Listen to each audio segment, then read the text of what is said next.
This is Pete Madsen for acoustic guitar, and I'm here to talk about my lesson on ragtime guitar. Many of the early blues players like Big Bill Broonzy or Blind Blake, Reverend Gary Davis, took inspiration from the style of ragtime piano that was popular in the late 19th and early 20th century. And they were able to create pieces that just were lots of fun, very danceable, and fun for guitar players to play. In this lesson, I put together a piece I call a Pete's Barrel House Rag, and it takes inspiration from many of the aforementioned players and throwing in a few of my own little things that I think are kind of cool. So this is called Pete's Barrel House Rag. It's rooted in a fairly common 8-bar chord sequence of 1, 3, 4, 2, 5, in this case C, E, A, D, 7, G.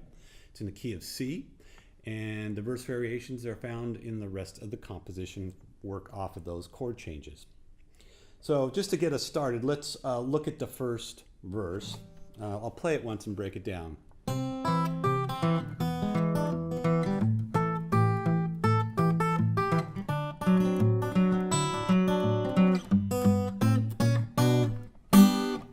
So starting, this is rooted in a fairly common alternating bass.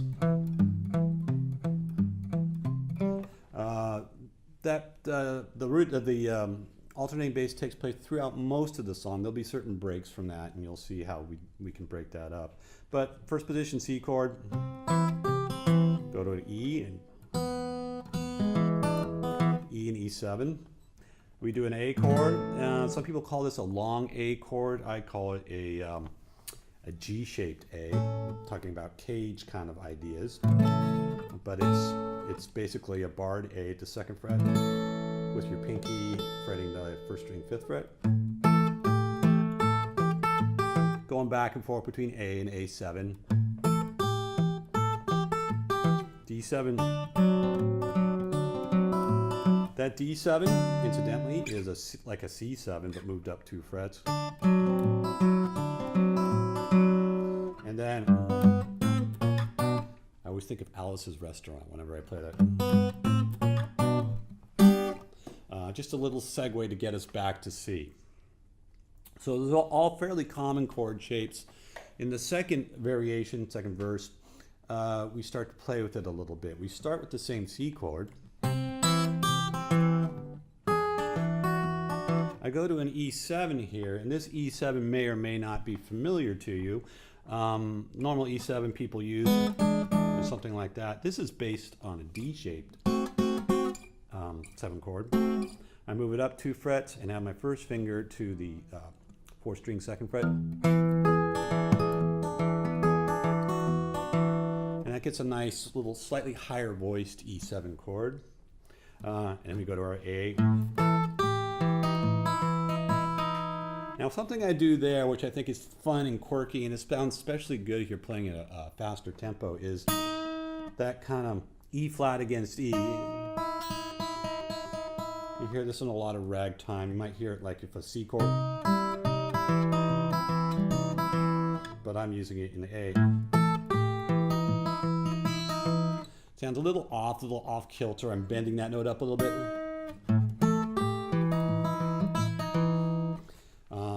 But like I say, up to tempo, it sounds kind of quirky and fun.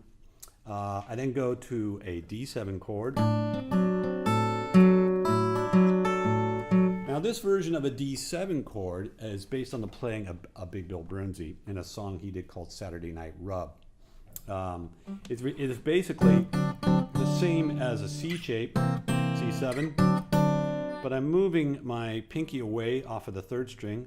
I'm putting my 3rd finger on the 3rd string where the pinky was and moving my pinky to the 1st string at the 5th fret.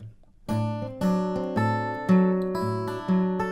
can take my pinky on and off there, and it gets a nice kind of jaunty kind of sound to it. I then finish off this verse with a series of finger rolls. So what's going on there? I have a G7 chord on either end of this. It kind of bookends this phrase. G7 there, G7 there, and then I throw two diminished chords in between. Now the finger roll, I like to describe the finger roll, the motion with the right hand, it's like you're opening a door. Put my thumb, and I'm using a thumb pick. I didn't mention this earlier, but I'm using thumb pick and just the flesh of my fingers. If you're a finger picker and you want to use finger picks, that's fine, whatever works for you. But what I'll do is I'll use the thumb to pluck the fourth string, and then my index, middle, and ring fingers will be placed on the third, second, and first string, respectively. And I do this rotation of my right hand. Right? It's not so much that I'm actually individually plucking the strings as I am allowing the rotation of my hand to strike the strings as I rotate out. And then I finish that roll off by plucking the third string right after the roll.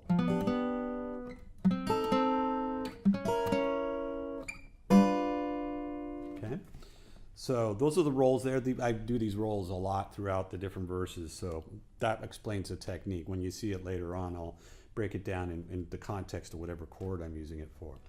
Let me play that verse again.